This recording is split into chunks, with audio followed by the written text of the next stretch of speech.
லகரம் டிவி நேயர்கள் அனைவருக்கும் வணக்கம். பத்திரிகையாளர்லாம் செல்லூர் ராஜு அவர்களை பார்த்து கேட்குறாங்க, என்னங்க அந்த அம்மா அண்ணா, எம்ஜிஆர், அம்மையார் ஜெயலலிதா இவங்க படத்தை கொண்ட ஒரு கொடி அறிவிச்சிருக்காங்க, புதிய கட்சி ஆரம்பிச்சிருவாங்க போல இருக்க, அதை பத்தி என்ன நினைக்கிறீங்கன்னு செல்லூர் ராஜுகிட்ட கேட்குறாங்க. அப்படியா, நான் பார்க்கவே இல்லையே கட்சி, அதெல்லாம் தெரியலங்க, நான் வீடியோ பார்க்கல. நான் இருக்கிற வீடு மலை அடிவாரத்துல இருக்கு, டவர் இருக்காதுங்க, கம்பி கட்டுற கதையெல்லாம் சொல்றாரு பாருங்க. அப்ப ஒரு பத்திரிகையாளர் கேட்கிற கேள்விக்கு, ஊடகவியலாளர் கேட்கக்கூடிய கேள்விக்கு சரியான பதில் சொல்லாம திசை திருப்பி விடுறாரு. எப்படி தினகரன் அந்த வாழைப்பழத்துல ஊசி ஏத்துறது மாதிரி சொல்லி அப்புறம் கம்பி கட்டுற கதையெல்லாம் சொல்லி வாயிலே வடைச்சிடுவார்ல, அது போல செல்லூர் ராஜு மாத்தி விடுறாரு அப்படின்னு நம்ம சொன்னாலும் கூட, செல்லூர் ராஜு உண்மையாகவே அம்மையார் சசிகலா அவர்களுடைய விசுவாசி, தீவிர விசுவாசி. அதே போல OAS மணியன், காமராஜ், சீனிவாசன், இன்னும் பல பேர் இருக்காங்க. ஒன்னும் இல்லை, இப்ப அனைத்து இந்திய அண்ணா திராவிட முன்னேற்ற கழகம் இந்த தேர்தலில் படுதோல்வி அடைஞ்சு, கிராமத்துல சொல்லுவாங்கல்ல, சிரிப்பா சிரிச்சு சீலப்பெண் குத்துறது மாதிரி, கழுத தேஞ்சு கட்டெரும்பாங்க கதையா, அந்த மாதிரி ஒரு நிலைமை வந்துருச்சுன்னா வந்துடும், மாற்றுக்கிறதே இல்லை. செய்த பாவமும் செய்த வினையும் பின்னால் பிடரில் அடிக்கும். ஒரு முதலமைச்சர் பதவி கொடுத்துட்டு போனாங்க, அவங்களுக்கு நீங்க கட்சியை விட்டு நீக்கினீங்க, அதுக்கு காரணம் OPS, தினகரன், எடப்பாடி பழனிசாமியோட வன்மமான குணம், பதவி, பணம், ஆசை, பேராசை, போதுமென்ற மனமே பொன் செய்யும் மருந்து, அதெல்லாம் உங்கள்ட்ட கிடையாது. நீங்க அவ்வளோ வக்கிர புத்தி உள்ள ஆள் எடப்பாடி பழனிசாமி, மாற்று கருத்து இல்லை. ஆனா ஜெயிலுக்குள்ள வச்சு அவங்கள காலி பண்ற லெவலுக்கு மனசுக்குள்ள வன்மை இருந்திருக்குன்னா எப்படி? அம்மையார் சசிகலா அவர்கள் அங்க கமிதியில பேசும்போதுதான் சொல்றாங்களே, சென்னைக்கு நீங்க இருங்க செம்மா அப்படின்னு சொல்லி செங்கோட்டையன் சொல்லியிருக்காரு, வேண்டாம் அங்கே நான் இருந்தா இந்த சோறு கொண்டு வந்தாங்க, ஒவ்வொரு அமைச்சர் ஆலோசனை கேட்டாங்க அப்படின்னு சொல்லி கெட்ட பேர் வந்துடும் அப்படின்னு சொல்லி ஏதோ ஒரு வகையில வேண்டாம்னு சொல்லிட்டாங்க. அது ஒரு வகையில நல்லதுதான், இல்லைன்னா உங்க முன்னாடி நான் நின்று இப்ப பேசி இருக்க முடியாது, கொன்றுப்பாங்கிற மாதிரி பேசுறாங்க. அப்ப எந்த அளவுக்கு கொடூரமானவர்களாக இருந்திருக்கிறார்கள். செல்லூர் ராஜு அதெல்லாம் அப்படியே எடப்பாடி பழனிசாமி எப்படா அரசியல்ல காலி பண்ணலாம்னு அவரும் பார்த்துட்டு தான் இருக்காரு. அதாவது எடப்பாடி பழனிசாமி செய்த துரோகம் 1 2 1000 துரோகம். அதை நம்மெல்லாம் சொல்லிட்டு வந்தோம், பல ஊடகங்கள் சொன்னாங்க. அது அம்மையார் சசிகலா அவர்களுடைய வாய்மொழியால் வரணும் அப்படிதான் எல்லாருமே எதிர்பார்த்தோம். வந்துருச்சுல்ல, கத்திரிக்காய் முத்திருச்சு, ஒரு நாள் சந்தைக்கு வந்தாகணும்ல, வந்துருச்சுல்ல. என்ன சொன்னாங்க, அவர் பேரை வாயால சொல்றது கூட பிடிக்கல அப்படின்னா என்ன, தரமற்ற, கேவலமான, மோசமான, வன்மமான, வக்கிர புத்தி உள்ளவர் என்று அர்த்தம். அப்படிப்பட்ட ஒரு கட்சி இது அனைத்து இந்திய அண்ணா திராவிட முன்னேற்ற கழகம் கட்சி இல்லை. இப்ப அனைத்து இந்திய அண்ணா திராவிட முன்னேற்ற கழகத்துல பல நிர்வாகிகள்கிட்ட நான் பேசிட்டு வரேன். அவங்க என்ன சொல்றாங்கன்னா, ஏங்க கட்சி இங்க இருக்கு, சின்ன இங்க இருக்கு, அதனால வேண்டி இருக்கிறோம், எடப்பாடி பழனிசாமிக்காக வேண்டி இல்லை, அந்த கட்சியை கைப்பற்ற வேண்டியது அது அம்மையார் சசிகலாவுடைய பொறுப்பு. ஒட்டுமொத்தமா நாங்க திரண்டு போறதுங்கிறது சாத்தியம் இல்லை, அப்படி ஒத்துமை இருக்காது. ஏன்னா 5 லட்சம் பேர் அம்மையார் சசிகலாவால பலனடைஞ்சவங்கெல்லாம் வாய் மூடி மௌனமா, அம்மா நாங்க இங்க இருந்தாலும் உங்களோட விசுவாசிதாமான்னு மறைமுகமா சொல்றாங்களே ஒழிய ஒரு வயலும் போக மாட்டேங்கிறான். அப்ப நாங்க எப்படி போறது, நாங்க நடுத்தரமா உள்ளாளு அப்படின்னு சில நிர்வாகிகள் பேசுறாங்க. இப்ப அந்த அனைத்து இந்திய அண்ணா திராவிட முன்னேற்ற கழகம் எந்த நிலைமைக்கு ஆளாக போகுது? 10 தோல்வி அடைஞ்சிருச்சு. தொடர்ந்து 2 சட்டமன்ற இடைத்தேர்தலில் போட்டியிட முடியாம தோல்விக்கு பயந்துக்கிட்டு 3வது இடத்துக்கு 4வது இடத்துக்கு போயிருவோம்ங்கிற அச்சத்துல பின்வாங்கிருச்சு. அந்த விக்கிரவாண்டி ஈரோடு சட்டமன்ற இடைத்தேர்தலில் அதிமுக ஓட்டு பூரா திமுகவுக்கு போகுது. அப்ப தமிழ்நாட்டில் திராவிட சித்தாந்தம், பகுத்தறிவு சித்தாந்தம் இதெல்லாம் கொண்ட ஒரு பூமியா இருக்கக்கூடிய இந்த தமிழ்நாட்டில் பாசிச பாஜக எவ்வளவோ நாசக்கார வேலைகளை செஞ்சு பன்னீர்செல்வத்தை தர்மயுத்தம் பண்ண வச்சு, அதன் மூலியம் அங்கிருந்தா பிரச்சனை கிளம்புது. அவர் தர்மயுத்தம் மட்டும் பண்ணாம இருந்திருந்தார்னா பிரச்சனைக்கு வேலையே இல்லை, ஆட்டோமேட்டிக்கா OPS பதவியில் இருந்திருப்பாரு, ஒரு பிரச்சனைக்கு வந்திருக்காது.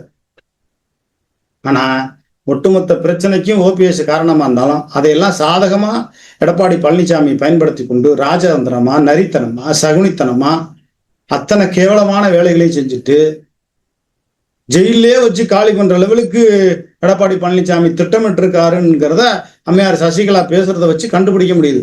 அந்த கொடியை எடுத்தாங்களே, அந்த அழகு, அந்த நயம், எப்படி அழகா அப்படியே முடிச்சு அப்படியே ஒரு அழகா எடுத்து அப்படி நீட்டா காமிக்கிறாங்க.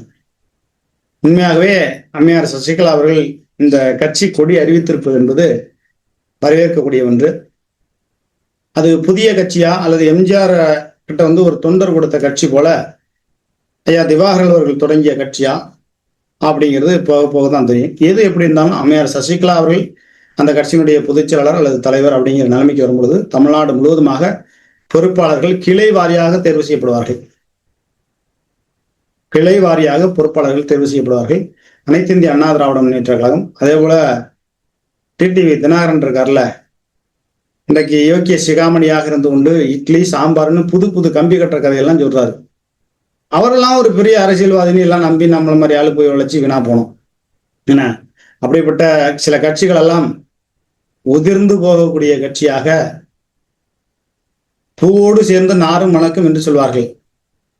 அப்படிதான் தினகரனுக்கு செல்வாக்கு வந்துச்சு. அம்மையார் சசிகலாவோட விசுவாசிகள் ஃபுல்லா தினகரன்ட்ட போனாங்க. தினகரனை வச்சு செஞ்சுட்டாரு.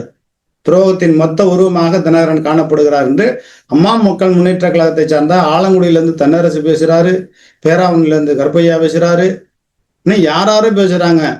விருதுநகர்ல இருந்து செல்வியக்கா பேசுறாங்க, தென்காசியில இருந்து செல்வம் பேசுறாரு, தென்காசியில இருந்து பாலசுப்ரமணியம் பேசுறாரு, கோயம்பேடுல முத்துராமலிங்கம் பேசுறாரு, செங்கல்பட்டுல இருந்து ஒருத்தர் பேசுறாரு. எல்லாருமே தினகரன் கட்சியில உள்ளவங்க பூரா ஐயா நாங்க போனதே சின்னம்மாவுக்காக வேண்டி தினகரன்ட்ட போனோம் ஐயா, தினகரனுக்காக வேண்டி நாங்க போகவே இல்லையா அப்படின்னு சொல்றாங்க. பூவோடு சேர்ந்து நாரும் மணக்குங்கிறது தான் தினகரனோட கதை. அப்ப பூ பூரா உதிர்ந்து கைங்க போயிருச்சு. அம்மையார் சசிகலாட்ட எல்லாரும் போயிட்டாங்க. முக்கியமான ஆட்கள் பூரா இன்னும் போறாங்க. இந்த தேர்தல் முடிஞ்ச பிறகு பாருங்களேன், தினகரன்ட்ட ஒரு அரசியல்வாதி இருக்காது. இல்லைங்க அவர் கட்சியை கலைச்சு, அவர் கட்சியை கலைச்சாலும் அவருக்கு ஒன்றும் பிரச்சனை இல்லை, லாபகரமான சொத்துக்கள் இருக்கு. தினகரன் படிச்ச பள்ளிக்கூடத்துல அம்மையார் சசிகலா, எம்என் நடராஜன் எல்லாம் தலைமை ஆசிரியர். வேற என்னமோ அரசியல்ல பெரிய இது மாதிரி பண்ணிட்டு இருக்காருன்னு சொல்லி அம்மா மக்கள் முன்னேற்ற கழகத்துல இருக்கக்கூடியவர்களே பேசுறாங்க. கட்சிக்கு பேர் நல்லா வச்சு என்ன பண்றது? கட்சி வெண்மையாம போச்சு இல்ல. கட்சி தலைவனுடைய குணம் எப்படி இருக்கணும்? அதனால அனைத்து இந்திய அண்ணா திராவிட முன்னேற்ற கழகத்துல இருக்கக்கூடிய அமைச்சர்கள்லாம் தயவு செய்து இப்பொழுதும் உங்களுக்கு காலம் இருக்கிறது. போய் அந்த அம்மா காலில் சரணாகதியை விழுந்து, ஏமா நீங்க வாங்கம்மா, நீங்க அவைத்தலைவராருங்கம்மா, பொதுச் செயலராருங்கம்மான்னு கையெழுத்து போற அதிகாரத்தை கொடுத்துட்டு அந்த வேலையை பண்ணுனா அதிமுக தவாளிக்கும். இல்லைன்னா அதிமுக தமிழ்நாட்டில் இருக்கிற இடத்து ஏமா போயிடும். அதனால அனைத்து இந்திய அண்ணா திராவிட முன்னேற்ற கழகத்தில் இருக்கக்கூடிய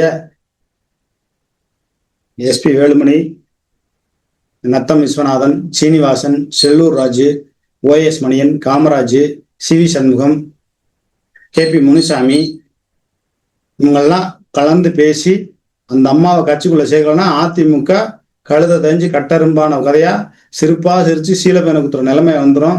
தென் மாவட்டத்தில் 50 தொகுதி இழந்துடணும். அதுபோல தமிழ்நாடு முழுவதுமாக முக்குலத்தூர் சமுதாய ஓட்டை தாண்டி மனசாட்சிக்கு விரோதமான முறையில செயல்பட்ட அம்மையார் சசிகலா அவர்களை ஒண்ணு அரசியலுக்குள்ளே வரவிடாம பண்ணணும், இல்லைன்னா வாழ்க்கை உயிரே முடிச்சிடணுங்கிற லெவலுக்கு எடப்பாடி பழனிசாமி பல்வேறு சதி வேலைகளை செஞ்சதை பத்தி அம்மையார் சசிகலா போட்டு உடைச்சிட்டாரு. மனம் திறந்தார். அம்மையார் சசிகலா மனம் திறந்ததின் அடிப்படையில எடப்பாடி பழனிசாமிக்கு டாரா கிளியுது தமிழ்நாடு முழுவதுமாக. அதனால மூத்த முன்னாள் அமைச்சர்கள்லாம் எடப்பாடி பழனிசாமி கிட்ட, ஐயோ நீ எங்கேயா இருந்த, இருக்கிற இடம் எங்கேயோ ஒரு இடத்துல இருந்த, உன்னை இந்த உலகத்துக்கு காமிச்சு முதலமைச்சர்னு அழகு பார்த்தது அந்த அம்மா, பா எல்லாரும் போய் அந்த அம்மாவுக்கு ஒரு முக்கிய பதவி கொடுத்து அழகு பார்ப்போன்னு சொல்லி ஒரு வாரத்துக்குள்ள அதுக்குண்டான முயற்சிகளை செய்யலைன்னா அப்புறம் அனைத்து இந்திய அண்ணா திராவிட முன்னேற்ற கழகம், எடப்பாடி பழனிசாமி அதிமுக, அந்த அதிமுக சிரிப்பா சிரிச்சு சீலப்பேனு குத்துற நிலைமைக்கு போயிடும். அந்த நிலைமைக்கு விட்டுற வேண்டாம். போனுச்சுன்னா அவ்வளவுதான். அடுத்து அம்மையார் சசிகலா அவர்களுடைய தொடங்கக்கூடிய கட்சி தான் அது. எந்த கட்சியா இருந்தாலும் திராவிட சித்தாந்தங்கள் கொண்ட கட்சி. அதிமுகவுக்கு மாற்று இவங்க கட்சி அப்படிங்கிற ஒரு நிலைமை வந்துடும். நன்றி.